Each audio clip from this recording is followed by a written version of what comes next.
Goedemorgen.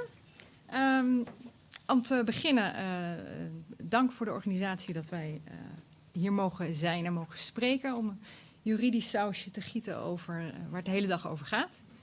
Meer in de microfoon? Ja? Oké. Abisha en ik hebben een duo-presentatie afwisselend met elkaar voorbereid. Ik weet niet of dat heel goed gaat werken, maar dat gaan we vanzelf zien. Waar gaan we het vandaag over hebben? Nou, dat is family-centered care. En eigenlijk de beperking van family-centered care als er sprake is van calamiteiten. En nou, ik neem er even mee, de afgelopen 2 jaar heeft Curaçao nodige uitdagingen gehad. De COVID-pandemie, het is gelukkig alweer even een beetje achter de rug. Hopen dat het ook zo blijft. En daarnaast hebben we ook de afgelopen jaar wat stormen op ons dak gekregen. Althans in ieder geval waarschuwingen ervan. Gelukkig is de impact tot nu toe beperkt gebleven. Maar eigenlijk is het signaal wel duidelijk geworden van dit kan vaker gaan voorkomen. En de impact kan groot zijn.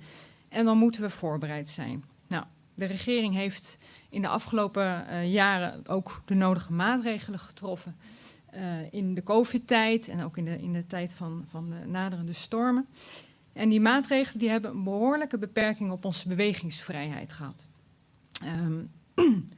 En dat is eigenlijk dus ook een beperking van onze grondrechten die in de staatsregeling zijn opgenomen en ook in internationale verdragen. Nou, als uitwerking van die maatregelen die de overheid heeft getroffen, hebben we ook binnen CMC een aantal maatregelen moeten nemen. En dat was dan in de lijn van de maatregelen die de overheid al had getroffen. Nou, waar we vandaag bij stil zullen staan is of deze maatregelen wat voor effect die hebben gehad op family-centered care. En of die beperkingen van family-centered care, of dat eigenlijk wel is toegestaan. En hoe we daar misschien in de toekomst op een andere manier mee moeten omgaan. Even kijken, ja. Nou, family-centered care is gelukkig al heel goed merkbaar in CMC. We hebben natuurlijk het Ronald McDonald Family Room, die al sinds 2012 in het ziekenhuis op Curaçao aanwezig is. En ook naar de verhuizing in CMC mee over is gegaan. En dat stelt ouders in ieder geval in staat om dag en nacht bij hun kinderen te blijven. Maar ook op de kinderafdeling en de NICU zijn ouders ook buiten de reguliere bezoektijden welkom. Ja, dus dit zou je kunnen zeggen, dit zijn al de verworven rechten die we hebben als ouders van kinderen. Maar die zijn wel, hebben we gemerkt, onder druk komen te staan in de tijd van COVID. Ook in de tijd van storm Bonnie die er toen aankwam. En nou, bij ons als juristen rijst dan de vraag, mag dat wel? Is een inbreuk op deze rechten toegestaan? Nou, en om deze vraag te kunnen beantwoorden zijn Abisha en ik ons dus gaan verdiepen in wat is nou eigenlijk family-centered care? Want ja, wij zijn juristen, niet per se ook heel erg betrokken of bekend bij ja, hoe de zorgverlening ook op de kinderafdeling, op de NICU-afdeling in zijn werk gaat. Dus we zijn ons eerst eens gaan verdiepen in wat is de achtergrond van family-centered care. En daar ga ik meteen even het woord geven aan mijn collega Abisha. Die begint met een introductie op het kinderrechtenverdrag. Bon dia.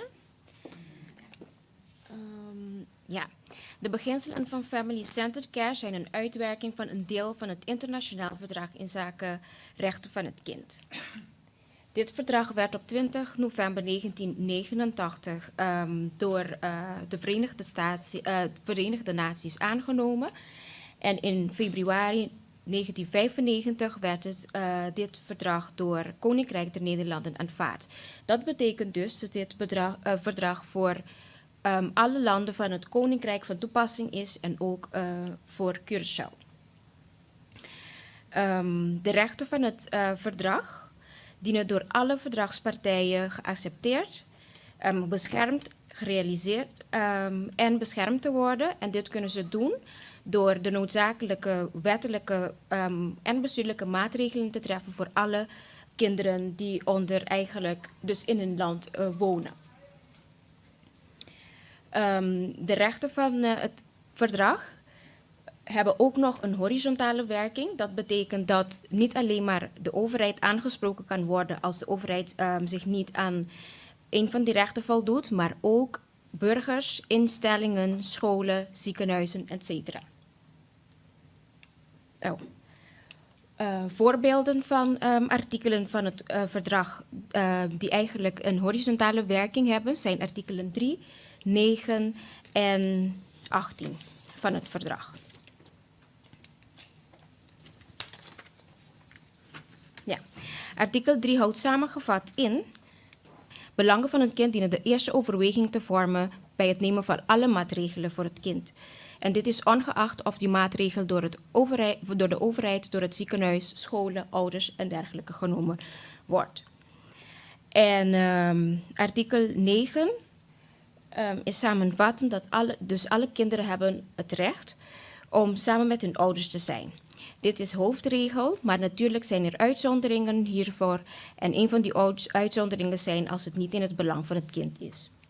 Een samenvatting van artikel 18 is dat de ouders als de eerste personen verantwoordelijk zijn voor de ontwikkeling en verzorging van het kind. En dat de overheid de ouders of voogden moeten beschermen en ondersteunen hierin.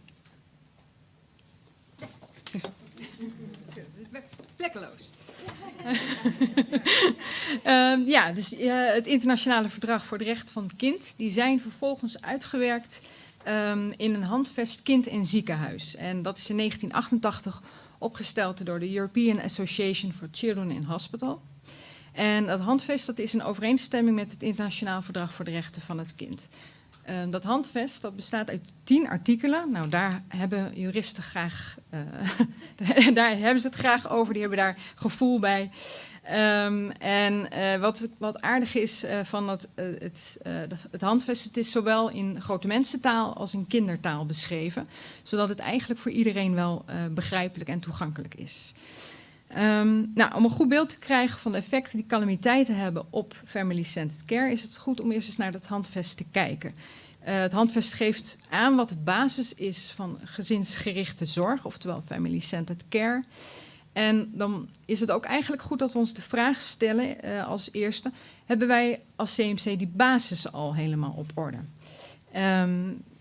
We gaan dus nu eventjes kijken naar de verschillende artikelen. En Abisha zal beginnen met het eerste artikel. En dat is de vraag of kinderen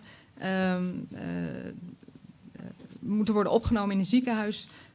Of als er een andere vorm van zorg mogelijk is, of dat dan niet de voorkeur moet genieten. Yes. Artikel 1 bepaalt eigenlijk dat kinderen niet opgenomen moeten worden als een dagbehandeling ook mogelijk is. Uitgangspunt is natuurlijk dat indien dagbehandeling mogelijk is, dan kan het kind polyklinisch behandeld worden. En men moet altijd goed kijken, dus om te voorkomen dat de opname van het kind verlengd wordt. Dus als het niet verlengd hoeft te worden, dan kan het kind zo snel mogelijk naar huis. Artikel 1. Zoals ook in het verdrag aangegeven, hebben kinderen recht om hun ouders altijd bij zich te hebben. En uitgangspunt is dat de ouders eigenlijk 24 uur per dag bij het kind kunnen zijn. Als de ouder zelf niet aanwezig kan zijn, dan kan iemand waarmee het kind een goed band mee heeft ook aanwezig zijn. En ook na geboorte kunnen kind en ouder altijd bij elkaar blijven. En de ouders moeten altijd accommodatie kunnen krijgen, zoveel mogelijk kosteloos. En dit is eigenlijk om te beperken, dus dat er beperkende voorwaarden zijn dat de ouder bij het kind mag zijn. Ja, dat was het. Ja. Yes. Artikel 4, ja, eigenlijk zijn die eerste twee, artikel 2 en 3 met name relevant voor ook de situatie met de calamiteiten. Maar we willen eigenlijk wel even langs al die artikelen lopen. Artikel 4 is het recht op informatie in begrijpelijke taal. En ook maatregelen om pijn en lichamelijk ongemak en spanningen zoveel mogelijk te verlichten. Te beginnen met het recht op informatie. Ja, we weten dat natuurlijk allemaal, maar de informatie moet in het geval van kinderen ook echt worden aangepast op de leeftijd van het kind. Het moet eerlijk zijn, het moet eenvoudig zijn en met inbegrip van wat een kind zal gaan zien, zal gaan horen en zal gaan voelen tijdens een behandeling bijvoorbeeld. We moeten ook kinderen aanmoedigen om vragen te stellen over wat hen te wachten staat. We moeten opletten dat de uitleg die over de behandeling of zo wordt gegeven, dat ook goed wordt begrepen. En dat geldt dus ook voor de informatieverstrekking aan ouders.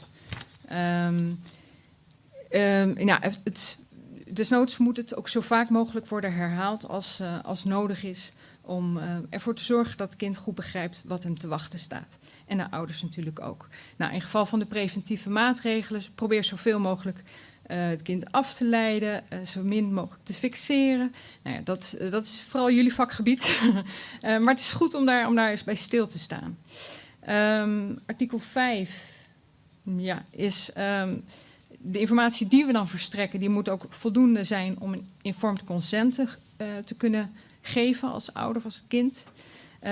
Moet ook geen overbodige behandeling of oneigenlijk gebruik van persoonlijke gegevens verstrekken. Daarbij gaat het om dat we een sfeer van vertrouwen creëren tussen arts en kind en ook met de ouders daarbij, maar ook respect hebben op de mening van het kind. Want het is goed om te realiseren dat ook op grond van de wet het kind ook mag meebeslissen, zeker vanaf 12 jaar.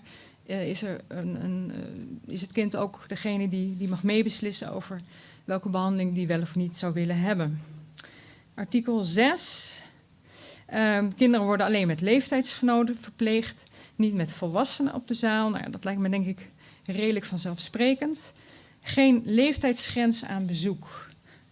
Dus de bezoek van broertjes en zusjes, dat moet ook altijd mogelijk zijn. En de beperking zou alleen moeten zijn op basis van de leeftijd, niet op basis van de leeftijd, maar op de basis van de conditie van het kind. En ook de gezondheid van de bezoekende kinderen. Abies, loop jij nog even door de resterende heen? Yes, artikel 7.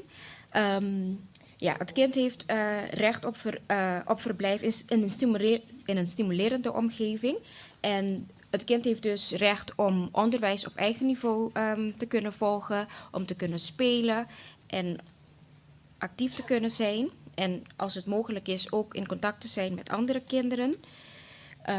Artikel 8 houdt in dat het kind eigenlijk recht heeft op zorg voor, dus van personeel die gespecialiseerd is om met kinderen te werken. En jullie doen daar goed aan door deel te nemen aan bijvoorbeeld dit congres. Het is ook belangrijk dat kinderen behandeld worden door dezelfde groep, zodat het kind eigenlijk een vertrouwensrelatie kan opbouwen met de groep. En uiteindelijk, artikel 10, heeft het kind recht op privacy, tact en begrip. Dus het kind heeft recht natuurlijk om ongestoord samen te zijn met zijn familie, met zijn vrienden, met zijn kennissen. En het kind heeft ook natuurlijk recht op een begrip voor diens geloofsovertuiging, voor diens ziekte, voor diens beperkingen en dergelijke. Alle beginselen en basisprincipes van family-centered care overzien, moeten we vaststellen dat wij in het CMC nog niet aan alle beginselen kunnen voldoen. Dus we zijn in het CMC nog steeds een work in progress. En het is natuurlijk een kwestie van vooruitgang en kijken wat we samen kunnen bereiken. Keren we weer even terug naar waar het in eerste instantie om bedoeld was, onze presentatie. Namelijk, hoe gaan we nou om met de calamiteiten en die family-centered care die we eigenlijk zo graag met z'n allen wel willen borgen. Even ter herinnering, ik vergeet slecht nieuws ook altijd heel snel, maar we hebben de afgelopen maanden, jaren eigenlijk zelfs, behoorlijk wat maatregelen voor onze kiezer gehad. We hadden een mondkapjesplicht en een toque di queda en sluiting van het luchtruim zelfs, plaatje di dia. Verbod op samenscholing. Een hele bijzondere tijd eigenlijk, maar gelukkig ligt het meeste alles ligt weer achter ons en laten we hopen dat het ook zo blijft. De overheid die had argumenten om al deze maatregelen in te voeren. Er was een grote kans dat het via de lucht zich zou verspreiden. Dus heel snel de hele bevolking zou worden getroffen. Ernstige ziekteverschijnselen, ouderen met zwakke gezondheid en mensen met zwakke gezondheid liepen ook extra risico's. Dus er was een groot risico op verstopping van de gezondheidszorg. En ook verkeersopstoppingen moesten worden voorkomen in de tijden van de stormen. Dus dat werd als argument gebruikt om maatregelen te mogen nemen. Deze maatregelen die zijn allemaal in feite in strijd met grondrechten en dus ook met de staatsregeling en internationale verdragen. En toch is dat dus onder omstandigheden wel toegestaan. Wanneer is dat toegestaan? Nou ja, daarvoor is vereist dat het een wettelijke grondslag heeft. Of met andere woorden, het moet ergens staan in de wet dat dat mag. De afwijking moet een legitiem doel dienen.